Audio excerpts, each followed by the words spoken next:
ایک تنگ گلی میں موجود ایک چھوٹا سا کوفتہ ہاؤس جو برسوں سے سستے اور لذیذ کھانے کے لیے مشہور تھا، کسی نے سوچا بھی نہیں تھا کہ صرف ایک پلیٹ کوفتے میں ملا ایک ناخن کا معمولی سا ٹکڑا ایک ایسا راز کھول دے گا جس نے پولیس، میڈیا اور عوام سب کو ہلا کے رکھ دیا۔ اس دکان کی مالکن تھی ممتاز بیگم، جو تقریباً چینی پیدا کر رہا تھا کہ آخر اسے اتنا سستا گوشت کیسے مل رہا ہے۔ چہرے پر نہ کبھی خوشی دکھائی دیتی نہ غصہ، بلکہ ایک ایسا خالی سا تاثر ہوتا۔ وہ ہمیشہ ایک کالا پولیتھین بیگ لاتا، دروازے پر ہلکی سی دستک دیتا، اندر آ کر خاموشی سے بیگ میز پر رکھتا اور ایک لفظ کہے بغیر واپس چلا جاتا۔ طور پر عجیب سی کچی گند ان کی ناک کو چھوتی، جو عام بکروں یا گائے کے گوشت جیسی بالکل نہیں ہوتی تھی۔ اس نے ایک پل بھی ضائع نہ کیے بغیر اس کیس کو D S P Arif Malik کے پاس فارورڈ کر دیا، جو فیصل آباد کے ان چند افسروں میں سے ایک تھے، اور اس رپورٹ میں ٹشو اوریجن ہیومن لکھا ہوا تھا، یعنی گوشت کا کچھ حصہ 100% انسانی بافت ثابت ہو چکا تھا، جیسے یہ کوئی کسائی خانہ نہیں بلکہ مکمل ہیومن ڈائسیکشن یونٹ ہو۔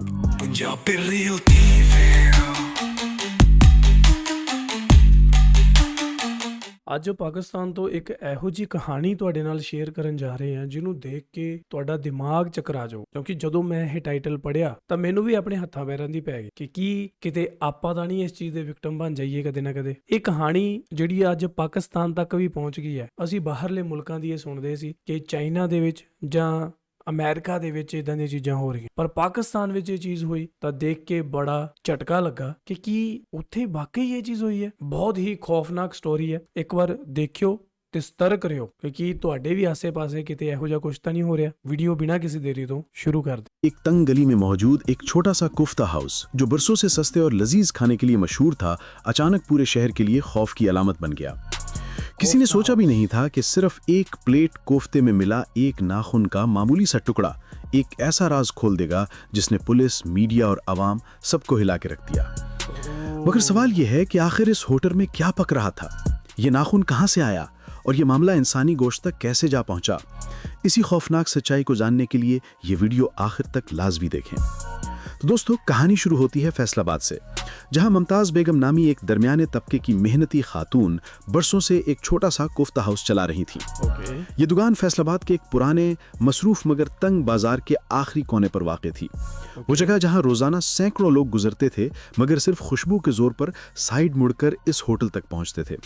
یہ جگہ لوگوں کے لیے صرف کھانے کا ذریعہ نہیں تھی، بلکہ رکشہ ڈرائیور، فیکٹری ورکرز، طلباء اور روزانہ مزدوری کرنے والے غریب لوگوں کے لیے بھوک مٹانے کا سہارا تھی۔ اس دکان کی مالکن تھی ممتاز بیگم، جو تقریباً 50 سال ਕਿਹੜੀ ਭੁੱਖ ਮਿਟਾ ਰਿਹਾ ਸੀ ਓਏ। AI ਨਾਲ ਬਣੀ ਹੈ ਸਾਰੀ ਵੀਡੀਓ ਤੇ AI ਦੇ ਵਿੱਚ ਹਜੇ ਵੀ ਕਾਫੀ ਸਾਰੇ ਫਲॉज ਹੈ, پر ٹھیک ہے۔ سال کی تھی۔ ممتاز بیگم نے اپنی پلیٹ کی قیمت نہیں بڑھائی تھی۔ یہ بات ہر بندے کے لیے حیران کن تھی کہ اتنا سستا گوشت آخر وہ کہاں سے خریدتی ہیں۔ لیکن ممتاز بیگم ہمیشہ ایک ہی جواب دیتی تھیں کہ کاروبار کو چلانے کے لیے ریٹ کنٹرول میں رکھنا ضروری ہے۔ ان کے ساتھ صرف ایک مددگار ہوتا تھا، ان کا 14 سالہ بیٹا ارمان۔ ارمان پیدائشی چست، تیزی سے ہاتھ چلانے والا، ہر بندے کو ادب سے جی بھائی کہہ کر پانی پیش کرنے والا لڑکا تھا۔ گاہک جب اپنی پلیٹ ختم کرتا تو ارمان پلیٹ لمحوں میں سمیٹ کر نئی پلیٹ سجا دیتا۔ ممتاز بیگم کے کوفتے اتنے لذیذ ہوتے کہ جب بھی کوئی اس ریسیپی کا راز پوچھتا تو ممتاز بیگم ہلکا سا مسکرا کر صرف ایک جملہ کہتی: پیار سے پکانا ہی راز ہے۔ لیکن اسی پیار کے پیچھے ایک ایسا غیر ਇਹ ਸਾਡੀਆਂ ਜਿਹੜੀਆਂ ਇੱਧਰਲੀਆਂ ਮਾਵਾਂ ਹੁੰਦੀਆਂ ਉਹਨਾਂ ਦਾ ਆਹੀ ਇੱਕ ਲੌਜਿਕ ਹੁੰਦਾ ਹੈ۔ معمولی اندھیرا چھپا ہوا تھا جو ممتاز بیگم کے دل میں بھی بے چینی پیدا کر رہا تھا کہ آخر اسے اتنا سستا گوشت کیسے مل رہا ہے۔ دوستو، ممتاز بیگم جو سپلائر سے گوشت خریدتی تھیں اس کا نام جابات تھا، جس کے چہرے پر نہ کبھی خوشی دکھائی دیتی نہ غصہ، بلکہ ایک ایسا خالی سا تاثر ہوتا۔ وہ ہمیشہ ایک کالا پولیتھین بیگ لاتا، دروازے پر ہلکی سی دستک دیتا، اندر آ کر خاموشی سے بیگ میز پر رکھتا اور ایک لفظ کہے بغیر واپس چلا جاتا۔ بازار میں گوشت کے ریٹ آسمان کو چھو رہے تھے، مگر جابات کا لا کر دیا ہوا گوشت ہمیشہ مارکیٹ سے آدھی قیمت پر ملتا، جو ایک نارمل دکاندار کے لیے غیر ممکن بات تھی۔ ممتاز بیگم نے کئی بار اس سے پوچھا کہ یہ گوشت کہاں سے آتا ہے، مگر جابات صرف ایک مختصر سا جواب دیتا: بس سپلائی مضبوط ہے، سورس نہ پوچھیں، صرف کوالٹی پر بھروسہ کریں۔ یہ جملہ اتنا سادہ لگتا تھا، مگر اس کے پیچھے ایک ایسا پردہ تھا جس کے پار دیکھنے کی ہمت ممتاز بیگم میں اس وقت نہیں تھی۔ شروع میں انہوں نے یہ بات نظر انداز کر دی کیونکہ انہیں صرف اپنی دکان کی برقراری عزیز تھی، لیکن وقت کے ساتھ ایک عجیب سا فرق محسوس ہونے لگا۔ जब भी वो काला बैग खोलती, एक इंतहाई हल्की मगर शदीद तौर पर अजीब सी कच्ची गंध उनकी नाक को छूती, जो आम बकरों या गाय के गोश्त जैसी बिल्कुल नहीं होती थी। मुमताज़ बेगम फौरन घबराकर नमक, अदरक, लहसुन और गरम मसाला डालकर उसे पकाना शुरू कर देती और हैरत अंगेज तौर पर पकने के बाद वो बू मुकम्मल तौर पर गायब हो जाती और सिर्फ खुशबू रह जाती, वो खुशबू जिसने इस दुकान को मशहूर बना रखा था। मुमताज़ बेगम अपने जहन में उठने वाले हर शुबे को अगले दिन के लिए दबा देती, लेकिन मुमताज़ बेगम सिर्फ दुकानदार नहीं बल्कि माँ भी थीं। लिहाजा जब अरमान, जो उनका 14 साला बेटा था, ने पहली बार हिचकिचाते हुए अपनी माँ से आहिस्ता आवाज़ में पूछा, अम्मी ये गोश्त बाकी होटलों जैसा स्मेल क्यों नहीं करता, तो मुमताज़ ने एक लम्हे के लिए अरमान की आंखों में देखा, मगर अगले लम्हे वही पुरानी दुकानदार वाली मजबूती खुद पर थोप कर बस इतना बोली, ज्यादा सोचा मत कर, रिज़्क में शक नहीं करते। लेकिन इस एक जुमले के अंदर खौफ, कमजोरी और मजबूरी तीनों शामिल थे। मुमताज़ बेगम ने कई बार सोचा कि शायद एक दिन इस जाबात से साफ साफ पूछ लें कि ये गोश्त आखिर कहाँ से आता है, मगर वो हमेशा ऐसा न कर पाती, क्योंकि जाबात का आने का अंदाज ही ऐसा था जैसे वो सप्लायर नहीं बल्कि किसी खुफिया नेटवर्क का कारिंदा हो। लेकिन दोस्तों, कहानी का खतरनाक मोड़ तब आया जब बिलाल नाम के लड़के की एंट्री हुई, जो लॉ डिपार्टमेंट का तालिब इल्म था और मामूल के मुताबिक कोफ्ता खाने आया। अरमान ने हस्बे आदत हंसते हुए जी भाई कहकर प्लेट सामने रखी। बिलाल ने पहला नवाला लिया, लेकिन आज कोफ्ता कुछ ज्यादा डेंस यानी गाढ़ा लगा, मगर उसने नजरअंदाज कर दिया। जब उसने दूसरा बाइट लिया तो उसी लम्हे एक सख्त चुभती हुई चीज बिलाल के दांतों से टकराई। वो लम्हा इंतहाई खामोश मगर जलजले जितना शदीद था। बिलाल ने पहले उसे हड्डी समझा, और जब उसने जबान से घुमाकर उसे अपने मुंह से बाहर निकाला तो उसकी आंखें एक लम्हे को पूरी मुंजमद हो गईं। वो एक इंसानी नाखून का टुकड़ा था। बिलाल ने एक लम्हा भी जाया न किया, खामोशी से टिश्यू उठाया, नाखून के टुकड़े को लपेटा और सीधा हॉस्टल की तरफ निकल गया। उसने हॉस्टल पहुंचते ही जल्दी से टेबल लैंप ऑन किया और वो टिश्यू खोला जिसमें नाखून लिपटा हुआ था। रोशनी पड़ते ही शक यकीन में बदल गया, वो वाकई इंसानी नाखून था। इस हकीकत ने बिलाल के दिमाग को सुन कर दिया। कानून का तालिबे इल्म होने की वजह से वो जानता था कि अगर ये बात सिर्फ खौफ की बुनियाद पर किसी को बताई गई तो लोग हंस देंगे, मगर अगर सबूत के साथ फोरेंसिक तक पहुंची तो ये खामोश तंदूर पूरे फैसलाबाद के लिए सायरन बन सकता था। उसी लम्हे बिलाल ने अपने मोबाइल से फौरन अपनी क्लास फेलो दुआ को कॉल की। दुआ MBBS के आखिरी साल में थी और फोरेंसिक इलेक्टिव में थी। उसने एक लम्हा जाया किए बगैर सिर्फ एक जुमला कहा, कुछ मत फेंक, कल सुबह 9 बजे फोरेंसिक डिपार्टमेंट ले आ, मैं पहले से इन्फॉर्म कर दूंगी। अगली सुबह बिलाल दुआ के साथ सीधा फोरेंसिक लैब पहुंचा, जहां नाखून का नमूना बाज़ाब्ता तौर पर जमा करा दिया गया।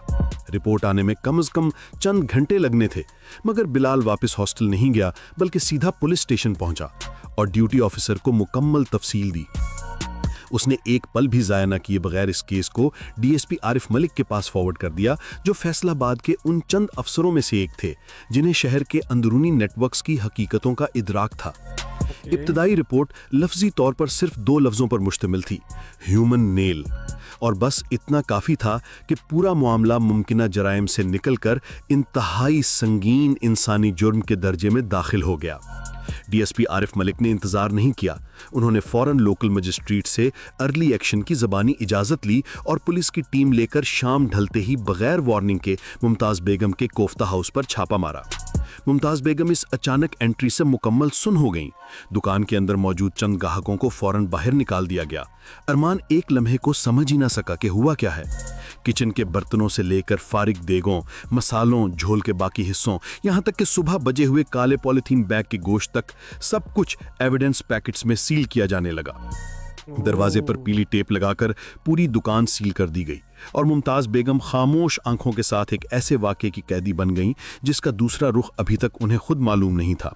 मगर असल तूफान तो अभी शुरू होना था, क्योंकि फोरेंसिक से अगली मुकम्मल फाइनल रिपोर्ट अभी जारी होना बाकी थी और इस रिपोर्ट में टिश्यू ओरिजिन ह्यूमन लिखा हुआ था, यानी गोश्त का कुछ हिस्सा 100% इंसानी बाफिद साबित हो चुका था। DSP आरिफ मलिक ने एक लम्हा भी जाया न किया। उन्होंने पुलिस स्टेशन में मुमताज़ बेगम से इब्तदाई पूछगछ शुरू की और मुमताज़ ने बेख्तियार वो वाहिद नाम लिया जिसका खदशा वो बरसों से अपने दिल में दबाए बैठी थी, यानी जाबाद। DSP आरिफ मलिक ने फौरन करीबी दुकानों और गली के नुक्कड़ पर मौजूद CCTV कैमरों का डाटा निकलवाया और पहली बार वो शख्स फुटेज में वाज़ेह दिखाई दिया जिसके बारे में मुमताज़ बेगम ने बताया था। जाबाद हल्की जली हुई कमीज, सफ़ेद रंगत और सबसे अहम, वो एक आम मोटरसाइकिल वाला सप्लायर नहीं बल्कि वो अक्सर एक काली सेडान कार से उतरता हुआ देखा गया था। ये कार लोकल रजिस्ट्री से बाहर रजिस्टर थी। जब सुराग निकाला गया तो गाड़ी का नंबर सूरज ट्रेडिंग के नाम पर रजिस्टर निकला। 2 घंटे के अंदर अंदर पुलिस ने सूरज ट्रेडिंग के पूरे इंपोर्ट एक्सपोर्ट रिकॉर्ड्स निकलवाए और सबसे पहला शौक ये था कि ये कंपनी असल में गोश्त की नहीं बल्कि केमिकल्स और प्रिजर्व्ड बायोलॉजिकल मटेरियल की रजिस्टर्ड ट्रेडर थी। यानी इंसानी बाफ थकने के लिए इस्तेमाल होने वाला फॉर्मेलिन भी इसी कंपनी के अंडर इंपोर्ट होता था। उसी लम्हे आरिफ मलिक ने कहा, ये सिर्फ कोफ्ते नहीं, ये लाशों की तकसीम का रास्ता है। और अगले ही घंटे में सूरज ट्रेडिंग के नाम पर रजिस्टर इस ब्लैक सेडान कार को बाईपास रोड पर ट्रेस कर लिया गया। कार को रोका गया, अंदर मौजूद 2 अफराद को पकड़ा गया और कार के ट्रंक में मौजूद कूलर बॉक्सेस से इंसानी टुकड़ों की गंध उठ रही थी। मगर इससे भी ज्यादा चौंकाने वाली बात तब सामने आई जब गाड़ी में मिलने वाले एक रसीदी लिफाफे पर डिलीवरी एड्रेस लिखा था। ये पता फैसलाबाद के मरकजी सनती इलाके से काफी दूर दरिया के पुराने किनारे पर एक वीरान सनती कंपाउंड की तरफ जाता था। आरिफ मलिक ने लम्हा ज़ाया किए बगैर फोर्स को मुतहर्रिक किया और रात 12 बजे के करीब इस मुकाम पर real time search operation launch किया। गोदाम का शटर तोड़कर जब पुलिस अंदर दाखिल हुई तो अंदर मौत मौजूद थी। फर्श पर प्लास्टिक शीट्स, स्टील के इंडस्ट्रियल फ्रीजर्स, बिखरे सर्जिकल क्लैंप्स और दीवार पर हैंगिंग हुक्स थे, जैसे ये कोई कसाई खाना नहीं बल्कि मुकम्मल ह्यूमन डाइसेक्शन यूनिट हो। और जब मजीद तहकीक की गई तो यहाँ से इंसानी लाशें मिली जिन्हें ठिकाने लगाने के लिए गोश्त बनाया जा रहा था। मगर डीएसपी आरिफ मलिक की मेहनत, फोरेंसिक शवाहिद, सीसीटीवी ट्रेस और रात के सर्च ऑपरेशन ने इस घिनौने नेटवर्क की तह खोल दी। मुतैद अफराद को गिरफ्तार करके अदालती रिमांड पर भेज दिया गया। मुमताज़ बेगम और उसके बेटे अरमान को पुलिस ने हिफाजती तहवील में लेकर तिब्बी और कानूनी सहूलियात फराहम की, जबकि यूनिवर्सिटी तालिब इल्म बिलाल को बहादुरी पर अवामी सराही मिली और वो इस मुकदमे में एक अहम चश्मदीद बना। ਓਕੇ ਗਾਇਜ਼, ਇਹ ਸੀਗੀ ਅੱਜ ਦੀ ਇੱਕ ਵੀਡੀਓ ਤੇ ਮੈਂ ਨਾ ਤੁਹਾਨੂੰ ਸਹੀ ਦੱਸਾਂ ਕਿ ਵੀਡੀਓ ਦੇ ਦੌਰਾਨ ਤਾਂ ਮੈਂ ਬੜਾ ਸ਼ੌਕ ਹੋ ਰਿਹਾ ਸੀਗਾ, ਪਰ ਮੇਰੇ ਦਿਮਾਗ 'ਚ ਨਾਲ ਇਹ ਵੀ ਆ ਰਿਹਾ ਸੀਗਾ ਕਿ ਜੇ ਵੀਡੀਓ AI ਨਾਲ ਬਣਾਈ ਹੈ ਤਾਂ ਬਾਈ ਜਿਹੜੀ ਸਟੋਰੀ ਹੈ ਉਹ ਵੀ ਤਾਂ AI ਨਾਲ ਬਣ ਹੀ ਸਕਦੀ ਹੈ। ਸੋ ਮੈਨੂੰ ਇਹਦੇ 'ਚ ਨਾ ਸੱਚਾਈ ਘੱਟ ਲੱਗਣ ਡਈ ਹੈ ਤੇ AI ਸਟੋਰੀ ਇਹ ਜ਼ਿਆਦਾ ਲੱਗਣ ਡਈ ਹੈ। ਠੀਕ ਹੈ, ਮਤਲਬ ਫੇਕ ਹੈ, ਕਿਉਂਕਿ ਕਿਸੇ ਵੀ ਮਤਲਬ ਐਡਾ ਵੱਡਾ ਕਾਂਡ ਹੋ ਗਿਆ ਹੋਵੇ ਹੈ ਤੇ ਸਾਨੂੰ ਪਤਾ ਹੀ ਨਾ ਲੱਗਾ ਹੋਵੇ। ਮੈਨੂੰ ਲੱਗਦਾ ਇਹ ਜਿਹੜੀ ਆ ਦੇਖੋ AI ਦਾ ਫਾਇਦਾ ਵੀ ਬਹੁਤ ਹੈ ਤੇ AI ਦਾ ਨੁਕਸਾਨ ਵੀ ਬਹੁਤ ਹੈ। ਠੀਕ ਹੈ ਜੀ, ਤਾਂ ਜਦੋਂ ਹੁਣ ਫੈਸਲਾਬਾਦ ਦੀ ਗੱਲ ਹੋਵੇ, ਫੈਸਲਾਬਾਦ ਦੇ ਵਿੱਚ ਐਡਾ ਵੱਡਾ ਕੋਈ ਰੈਕਟ ਚਲਾ ਰਿਹਾ ਹੋਵੇ ਤੇ ਦੁਨੀਆ ਨੂੰ ਪਤਾ ਨਾ ਲੱਗ ਰਿਹਾ ਹੋਵੇ, ਦੇਖੋ ਮੈਨੂੰ ਤਾਂ ਇਹ ਫੇਕ ਸਟੋਰੀ ਲੱਗਣ ਡਈ ਹੈ, ਮੈਨੂੰ ਤਾਂ ਰੀਅਲ ਨਹੀਂ ਲੱਗਣ ਡਈ। ਠੀਕ ਹੈ, ਤੇ ਤੁਹਾਡਾ ਕੀ ਕਹਿਣਾ ਇਹਦੇ ਤੇ ਮੈਨੂੰ ਥੱਲੇ ਕਮੈਂਟ ਕਰਕੇ ਦੱਸਿਓ, ਕਿਉਂਕਿ ਇਸ ਕਦਰ ਤੱਕ ਜਿਸ ਹਿਸਾਬ ਨਾਲ ਬੰਦੇ ਨੇ ਸਟੋਰੀ ਦੱਸੀ ਹੈ, ਕੋਈ ਵੈਬ ਸੀਰੀਜ਼ ਲੱਗਣ ਡਈ ਸੀਗੀ ਹੈ ਵੀ ਉਹ ਆਂਟੀ ਜੀ ਨੂੰ ਪਤਾ ਹੀ ਨਹੀਂ ਲੱਗਿਆ ਕਿ ਹਾਂ ਵੀ ਤੂੰ ਮਨੁੱਖਾਂ ਦਾ ਮਾਸ ਹੀ ਖਵਾਈ ਜਾਂਦੀ ਹੈ। ਤੇ ਬੜੀ ਚੌਂਕਾ ਦੇਣ ਵਾਲੀ ਵੈਸੇ ਸਟੋਰੀ ਬਣਾਈ ਹੈ ਬਈ, ਲੂਹ ਕੰਡੇ ਖੜੇ ਕਰ ਦੇਣ ਵਾਲੀ ਸਟੋਰੀ ਸੀਗੀ।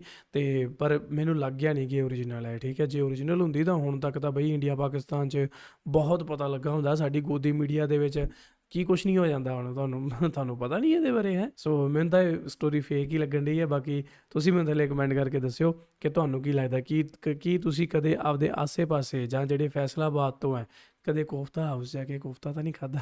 ਥੱਲੇ ਕਮੈਂਟ ਕਰਕੇ ਦੱਸਿਓ ਜੀ। ਮਿਲਦੇ ਆ ਤੁਹਾਨੂੰ ਨੈਕਸਟ ਵੀਡੀਓ 'ਚ। Till then make sure you hit that subscribe. ਦੋਸਤੋ, ਜੇ ਤੁਸੀਂ ਸਾਡਾ ਕੰਮ ਪਸੰਦ ਕਰਦੇ ਹੋ ਤਾਂ ਤੁਸੀਂ ਸਾਡੀ ਮੈਂਬਰਸ਼ਿਪ ਲਈ ਜੁਆਇਨ ਕਰਕੇ ਸਾਨੂੰ ਸਪੋਰਟ ਕਰ ਸਕਦੇ ਹੋ। ਸਾਰੇ ਮੈਂਬਰਾਂ ਦਾ ਦਿਲੋਂ ਬਹੁਤ ਬਹੁਤ ਧੰਨਵਾਦ। Punjabi real TV.